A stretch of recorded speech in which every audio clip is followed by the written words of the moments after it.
Quando a gente pensa em pirata, a gente imagina um europeu barbudo, de tapa-olho, né? Perna de pau. Mas, na verdade, a maior pirata da história, sim, a pirata, era uma mulher e era chinesa. Nós não conhecemos a história do Oriente, meu amigo Felipe. Isso é uma vergonha, cara. Isso é uma Aquele vergonha. salafrário do seu professor de história que não te deu aula direito. Aquele comunista lá. Eu sou o Felipe Sampaio. Eu sou o Raul Trindade. Bem-vindos ao Resenha Épica! Bem-vindos, pessoal. Como é que é essa história aí, Felipe? A maior pirata de todos os tempos foi uma mulher chinesa, é isso aí? Exatamente, cara. Eu diria a rainha dos piratas. Lógico que quando a gente fala de pirata, a gente pensa na pirataria ali no Caribe, né? Principalmente por conta dos livros, né, sobre tesouros pirata, né, e a Disney que veio com os Piratas do Caribe muito famosos, né, realmente tinha um movimento pirata muito forte ali no Atlântico, mas a maior concentração de pirata, na verdade, foi na China, tá, no início do século XIX ali. E pela maior parte do tempo, esses piratas eles foram comandados por uma mulher, literalmente. Né? Pois é. Eu vou explicar para vocês aqui como vários e vários milhares, dezenas de milhares de piratas chineses se juntaram numa liga de piratas que foram comandados, né? Caraca, uma liga que foi comandada, o cara não sabe mais conjugar verbo, mano. Uma liga que foi comandada por uma mulher. Mas primeiro, curte esse vídeo, compartilha com seus amigos, tá? Se você tá assistindo isso no YouTube, deixa um comentário aí, o que você achou do episódio, qual episódio que você quer ver, qual assunto você quer ver aqui no Resenha Épica, né? Se você tiver no Spotify, é muito importante que você dê 5 estrelas pra gente, tá? Isso aí ajuda muito o nosso desenvolvimento aqui, né? Pra gente chegar em outros épicos assim como você. Ô, então, Felipe, Raul, mas eu tava pensando um negócio aqui. O pessoal sabe a diferença de pirata, corsário? O que é pirata mesmo, cara? o básico do pirata é o quê? É um cara que tem um navio, né? Ou que faz parte de uma tripulação de navio, e ele se dedica a roubar, saquear outros navios ou portos. Ou fazer comércio clandestino, né? Com portos que uma determinada metrópole não permite, mas ele tá lá fazendo comércio. Já o corsário é exatamente a mesma coisa. Só que esse cara, ele é financiado por um governo. Alguém deu uma carta de corso, né? Alguém tá financiando esse cara a assaltar navios inimigos. Aí, em vez de ser só um crime qualquer, meio que vira quase que um ato de guerra, né? Como a Inglaterra fez muito. Mas aqui a gente vai ver, foi interessante você falar isso, cara, porque realmente esses piratas, eles estavam ligados a um governo. Ali, no início do século XIX, no final do século XVIII e início do XIX, 1780 e pouco, até 1801, 2, esses piratas aí, eles eram financiados pelo governo do Vietnã. O Vietnã, a gente pode fazer um outro episódio mais profundo sobre a política do Vietnã, mas não vou entrar muito nisso, logicamente, né? Nessa época aí, houve uma revolução no Vietnã, teve mudança de poder, e o Vietnã usou vários piratas de origem chinesa como marinha mesmo. Eles não tinham uma marinha forte para enfrentar a China, né? E eles faziam essas cartas de curso, né? Não era exatamente, entre aspas, não era exatamente como na Inglaterra, mas eles meio que treinavam esses piratas, né? E incentivavam esse crescimento desses grupos piratas para atacarem a China, ali, o comércio da China. É como se fosse uma terceirização, né? São mercenários. Exatamente. Mas só fazendo um parênteses aqui, a gente está falando de um governo imperial do Vietnã, muito antes da formação histórica que a gente conhece hoje em dia, né? Do governo comunista, socialista, vietnamita lá, da Guerra do Vietnã. É bem antes disso. E o que acontece, cara, é que esse regime, que era um regime revolucionário, né? Era como uma oligarquia, né? Eram duas famílias que se revezavam ali no poder imperial do Vietnã, e teve uma revolução que derrubou essas famílias, né, e fizeram uma nova dinastia que durou pouco tempo. No final do último mandato ali, uma das famílias voltou ao poder, mas enfim, em 1802, esse novo regime caiu e acabou esse vínculo entre os piratas chineses e o Império Vietnamita. Então esses piratas eles voltam para a China. E o que acontece é que assim, eram muitos piratas e eles começaram a lutar entre si. Entendeu? Até que chega uma figura muito importante, que é um cara chamado Zheng Yi, que ele já vinha de uma família de piratas. Assim, o pai do cara era pirata, o tio dele, o primo, assim, era a família inteira, era um clã de piratas. Né? Tem família que é a família de professor, os caras eram piratas. Né? Os caras eram piratas. E esse cara, ele começa a reunir vários piratas, né?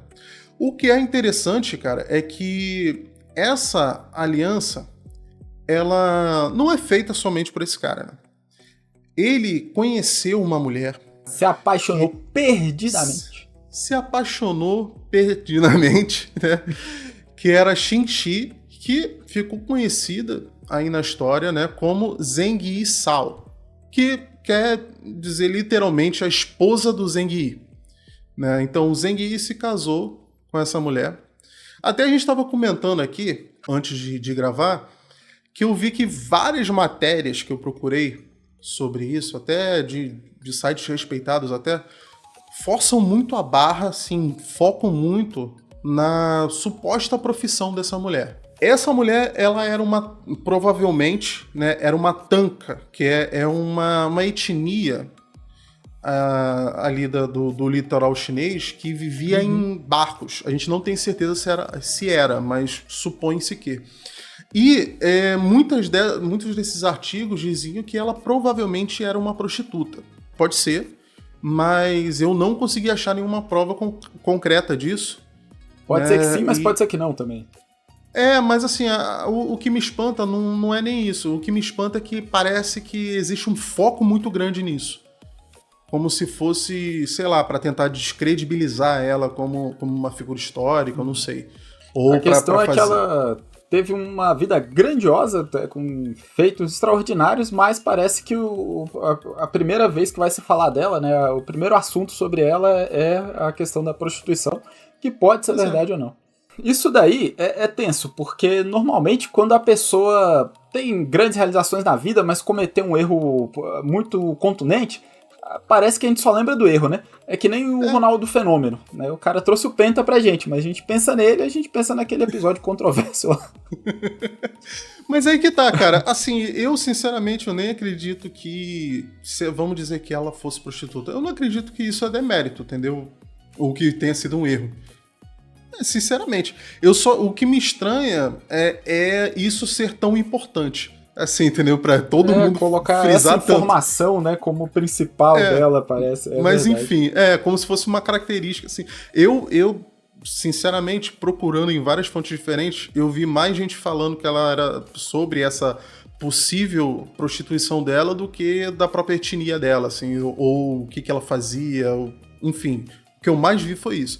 Mas essa mulher, que pode ter sido uma prostituta ou não, a gente não sabe, ela conheceu o Zheng Yi, eles se casaram, e uma coisa que é documentada é que ela ajudou muito ele politicamente, né, com outros piratas. Eles fizeram uma grande aliança, eles formaram uma aliança com outros piratas. E é até interessante, eu achei muito maneiro isso, cara. Porque assim, cada pirata eram como se fossem vários líderes piratas diferentes, né? Como eu falei, eram dezenas de milhares de piratas que tinham ali na costa. E meio que cada um abriu mão de um pouco da sua autonomia, né? Para um bem comum. Eles resolveram virar uma frota. Porque... obviamente, eles eram muito atacados pelo Império Chinês, principalmente porque a China, nesse momento, ela tinha uma política muito fechada, isolacionista. Então, não tinha muito comércio de pessoas, assim, de empresas. Era o comércio do Império. Então, quando eles faziam a pirataria, eles estavam fazendo um ataque direto à Marinha Imperial. Marinha Imperial. Então, e, mano, não era qualquer barquinho que conseguia, entendeu? Eles tinham tinha que ter uma frota grande. E não é porque era pirataria que é bagunça o negócio, meu irmão. Tem que organizar, porque, né, senão ninguém consegue chegar a lugar nenhum. Foi isso que o Zheng Yi e a Zheng Yisao propuseram para esses líderes piratas. Então, eu achei muito interessante a estrutura, assim. Eles mantiveram os grupos originais, entendeu? Só que eles tinham uma liderança. Eles meio que botaram uma hierarquia. A hierarquia era baseada em cores, né? Dessas frotas aí, baseadas na força, né? E do tamanho delas. Então, tinha a frota da bandeira vermelha, preta, azul, branca, amarela e roxa. A vermelha sendo a líder, né, a mais forte, que era comandada pelo Zheng Yi. Casal, na verdade, né? Eles dividiam esse poder, e assim, o Zheng Yi, eu disse que era comandado pelo Zheng Yi porque o Zheng Yi, ele era o comandante da frota, mas o Zheng Yi e a Zheng Sao eram comandantes da aliança. Entendeu? Tipo assim, cada frota tinha um comandante, né? E o Zheng Yi era o representante da frota vermelha. E essa frota, só a frota vermelha, ela tinha cerca de 200 navios, entendeu? Com milhares de homens ali. Eles chamavam esses navios de junco, né? O típico navio de leme central, parece. Eu tava dando uma olhada. Era um navio pequeno. Era até um navio pequeno. Não era, quando a gente fala navio, a gente não tá falando desses navios gigantescos, assim, não. Mas era um navio menorzinho e tal. Mas não era uma canoa. mas era um navio pequeno que era muito rápido. Eles eram muito ágeis. E, assim, junto com esse sistema de hierarquia, cara, eles construíram um código de conduta, assim, muito severo, né? De disciplina mesmo. Muito severo. Eles eram muito impiedosos e tem uns relatos de alguns europeus que foram capturados por eles. Porque a gente tinha uma movimentação de europeus ali, principalmente portugueses e britânicos também, né, em algumas regiões. Os portugueses, por exemplo, eram muito presentes em Macau, né, que é uma região ali próxima do que hoje é Hong Kong, por exemplo. E de vez em quando alguns deles eram capturados. Eles normalmente, quando eles capturavam eles abordavam um navio e esse navio oferecesse qualquer tipo de resistência, eles matavam todo mundo. Matavam mesmo, entendeu? Eles só pegavam alguns reféns se eles achassem que eles eram úteis. Então, normalmente, eles pegavam médicos ou algumas pessoas que eles achassem que tinha uma certa educação, assim, fosse uma pessoa que tivesse muito conhecimento. Normalmente, eles pegavam para tratar dos feridos. E eu vi, cara, tem um livro sobre um cara chamado John Turner, que era um oficial britânico. O nome do livro, uma tradução livre, seria Os Sofrimentos de John Turner.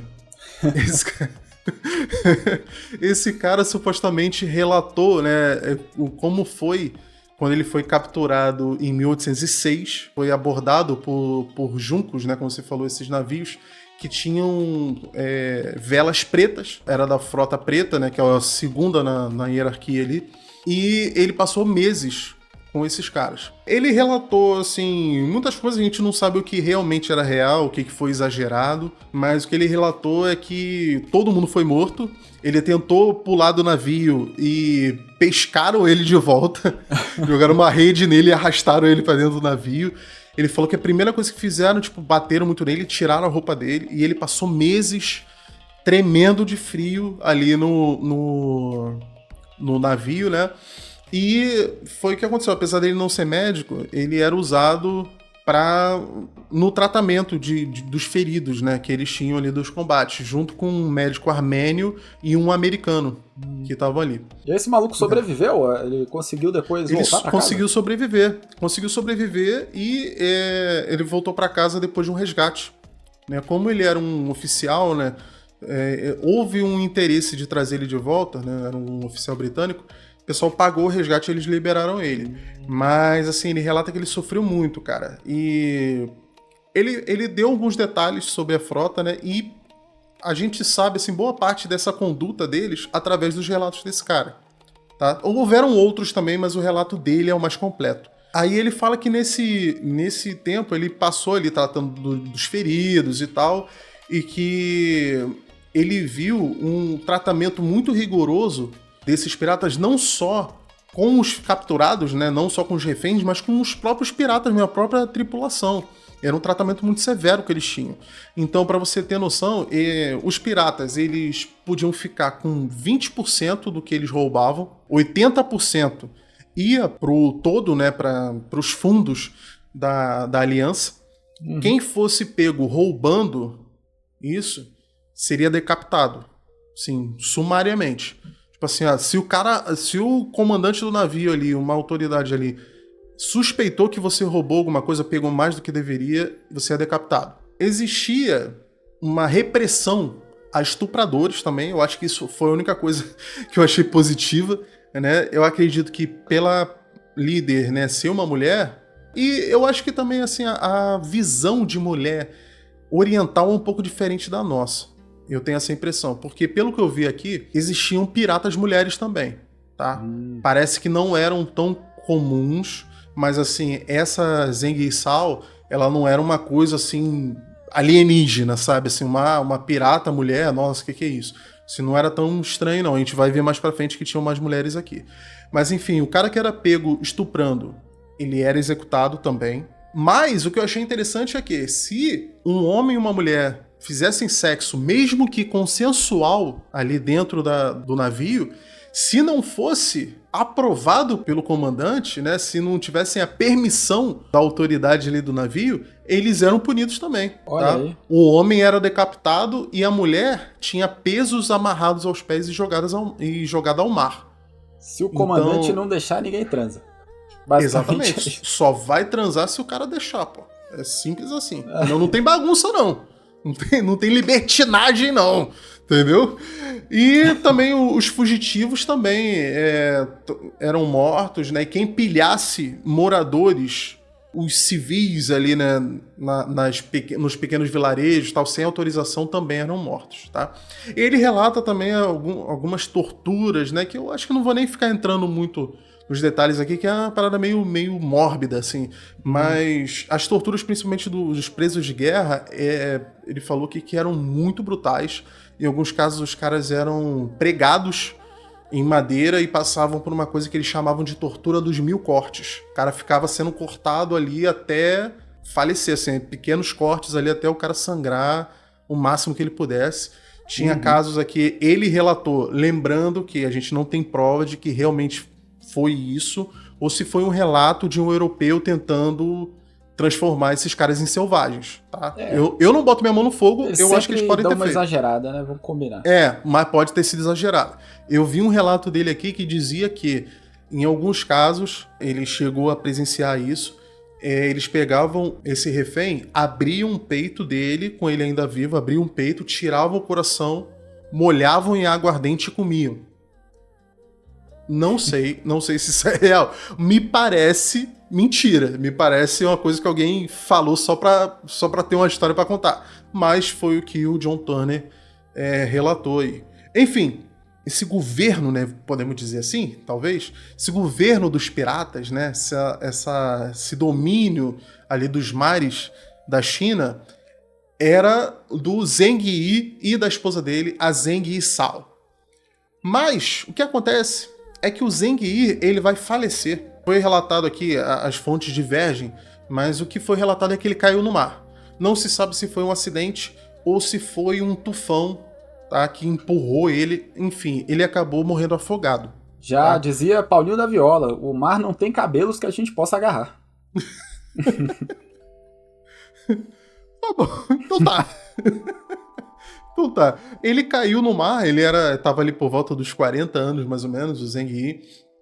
E houve um comum consenso em que a Zeng Yisao ficaria como a única líder dessa coligação de piratas. Inclusive, ela teve apoio do que seria o segundo em comando, né? O que viria depois do Zeng Yi, que era o Zhang Bao.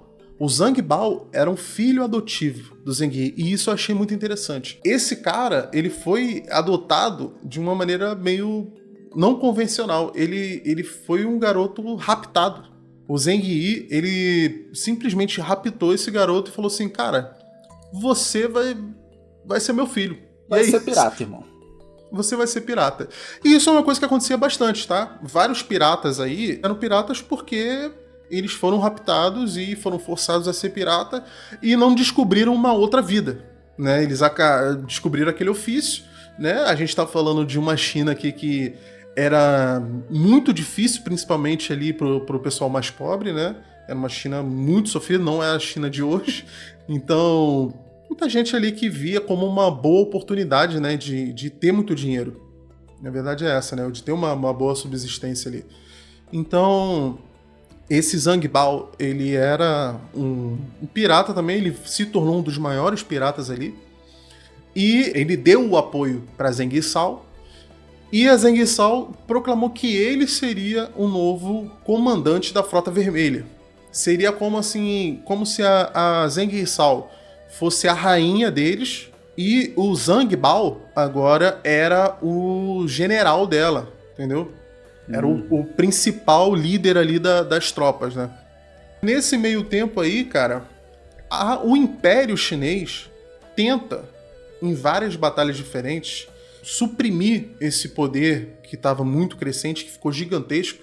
A gente não consegue estimar exatamente quantos eram, mas as fontes divergem entre 40 e 70 mil homens. Tem noção, cara? Eu sempre fico pensando se realmente teve nessa época alguém que contou esses caras, se eles vão por estimativa, qual é a base de dados históricos aí que foram utilizadas. Mas, porra, é gente pra caramba, se isso aí tiver certo, tá maluco. Pois é, cara. Pra você ver, é só a Frota Vermelha, que era a principal ali, eram 200 navios. Eu acho que a estimativa é por aí. Na verdade, eles tinham um número de navios e estimavam quantos homens precisava, né? Então, cara, era um absurdo. E eles tiveram vários conflitos, cara, e em vários conflitos a Marinha simplesmente perdeu, tá? Eu acho que ficaria muito grande aqui se a gente ficasse listando cada um deles, mas foram vários almirantes chineses mortos, muitos navios destruídos. Se estima que mais da metade dos navios da frota chinesa foi destruída por esses piratas. E por isso, o Império Chinês, nessa época era a dinastia Qing, resolveu pedir ajuda aos europeus, principalmente aos portugueses, né, que, como eu tinha falado antes, né, estavam ali em Macau. Né, já estavam ali, né, já desde o início do século XVI, talvez final do século XV, eu não tenho certeza, mas já... No Tratado de Tordesilhas, os portugueses já estavam pensando ali nessa região. A gente estava falando que a China, nesse momento, era um sistema totalmente isolacionista, né? Eles não queriam contato com outros governos de forma alguma. Para eles pedirem ajuda para os portugueses, é porque o negócio estava feio, entendeu? Que eles estavam desesperados mesmo. E a verdade é que os portugueses eles tinham uma tecnologia naval muito superior. Nessa época aqui, a gente está falando, né, do início do século XIX, eles já não eram mais aquele expoente tecnológico, né, que eles eram no século XVI, mas eles ainda estavam muito avançados, né? Eles ainda eram uma grande potência militar. Eles tinham uns canhões com o tubo raiado, né? Que se fala. O que isso quer dizer? Cara, os canhões, no começo, eles eram só um tubo de ferro, né? Você jogava um monte de pólvora ali, né? Botava um explosivo, né? Ou uma pedra, ou então várias munições pequenas, assim, para ele explodir aquilo ali e jogar, né, esses projéteis. Uhum. Com o tempo, começaram a fazer um tubo que ele tinha ranhuras, assim, em espiral por dentro. Pra que fazer é o que se usa até girar, hoje. Né? Faz o projétil girar, e isso faz com que o projétil ele vá aonde você mirou. Porque quando você... Exatamente, porque quando você joga um projétil qualquer ali num tubo liso, ele meio que vai sem trajetória, assim, vai meio aleatório. Esses canhões portugueses, eles tinham uma mira muito boa, né? Eles eram canhões raiados e eles tinham munição explosiva. A própria fabricação do canhão demanda um domínio de tecnologia de metalurgia. Sim, muito grande. Fabricação em série, né, em grande quantidade. Os chineses aqui nesse momento, eles usavam tanto os do Império quanto os piratas, eles usavam esses canhões de alma lisa e eles arremessavam pedras, entendeu? Bolas de pedra, assim. Entre outros, que nem eu te falei, né? Esses pequenos projéteis também. Já esses portugueses, eles tinham essa munição explosiva, né? Como se fosse uma granada mesmo. Eles jogavam a munição ali dentro, atiravam, ela ia bem precisa no navio inimigo e quando batia ela explodia. Então o dano era muito maior, né? Era uma tecnologia muito superior. Além das armas portáteis, né? Também, que eles tinham muitas. Então, eles chegaram a ajudar ali, né? Teve uma convenção em 1809, onde eles cederam vários navios. Isso aí foi informal, tá? Isso aí não foi, tipo assim, é declarado informal porque não foi, tipo, um pedido de um governo pro outro. De papel passado. Exatamente. Os chineses, eles chegaram nos portugueses que estavam lá em Macau e fizeram um trato. Então foi uma parada mais com aqueles militares lá do que com o país em si. Mas enfim, resumindo a história, foram cedidos navios que eram mais modernos e bem equipados para a marinha chinesa, né? Esses canhões e munições explosivas. E entre 1809 e 1810, no iníciozinho de 1810, teve uma série de ataques de piratas que foram muito agressivos, que foram respondidos pela essa marinha portuguesa, junto com a marinha imperial, com esses novos navios. Isso aí acabou meio que equiparando as forças, tá? Porque os piratas, eles eram maiores que a marinha. Cara, é loucura isso, né, cara? Os piratas, eles eram maiores que a marinha. Mas agora a marinha imperial, ela tinha mais poder de fogo, ela tinha uma tecnologia muito melhor. Então eles acabaram fazendo cercos aos piratas. Algumas das frotas foram destruídas, tá? A frota da Bandeira Branca, por exemplo, foi totalmente destruída. Todos eles morreram. Todos os navios foram destruídos e o seu comandante foi morto. Houveram outros navios que foram capturados de outras bandeiras. E houve esses embates muito, muito sangrentos ali, principalmente no cerco de Lantau, onde o Zheng Bao tentou reforçar ali as tropas que estavam guerreando ali, mas não conseguiu chegar, né? Ele chegou a levar 300 navios ali, mais de 20 mil homens, né? Mas não foi o suficiente. E eles acabaram perdendo. Aconteceu uma coisa que eu achei muito interessante, cara. Quando os piratas tentaram fugir, os chineses, junto com os portugueses, eles tiveram uma ideia de fazer um cinturão de navios incendiados. Eles espalharam vários navios assim na frente deles e tacaram fogo nesses navios. Por sorte, eles conseguiram uma escapada tática ali em janeiro de 1810, quando teve uma mudança de vento e eles conseguiram desbordar esses navios, a maior parte conseguiu fugir. Então, assim, eles não conseguiram destruir essa coligação pirata, né? Mas enfraqueceram ela. Pô, isso que é maneiro, né, cara? Que os caras eram muito fodas, pô. O lance não tem como falar, cara. Os caras eram eles não conseguiram vencer ali esse grupo de piratas. E aí o governo imperial chinês, ele propõe ali uma saída diplomática, né? Não necessariamente o governo propõe essa saída, mas há uma negociação entre piratas e governo para que haja uma solução diplomática ali para a situação. Quando foi dada essa possibilidade de rendição, a Zheng Yisao, ela mandou para falar com o vice-rei de Guangzhou, né, que era a autoridade ali com quem eles iam tratar. Ela mandou 17 mulheres e crianças. Ela não mandou nenhum dos comandantes, ela mandou 17 mulheres e crianças desarmados para conversar com eles e tratar dos termos, né, de rendição. E ainda em 1810, eles conseguiram a anistia total. Ou seja, toda essa frota foi perdoada pelos seus crimes. Para um governo perdoar assassinos, ladrões, é porque realmente eles não tinham o que fazer com esses caras. Não tinha barato, como vencer. Né? É uma decisão lógica. E, inclusive, esse pessoal foi contratado, boa parte foi contratado para uma frota de comércio de sal. O pessoal tinha experiência. Os caras eram experientes pra caramba, né? Então foram mais de 17 mil piratas e 226 navios foram entregues ali, né, pra esse posto oficial da Marinha do Império Qing. E eles foram trabalhar com esse comércio de sal, né, que era do Império, né? E o Zheng Bao, ele continuou como comandante desses caras, inclusive. Entendeu? Ele virou um comandante dessa frota aí.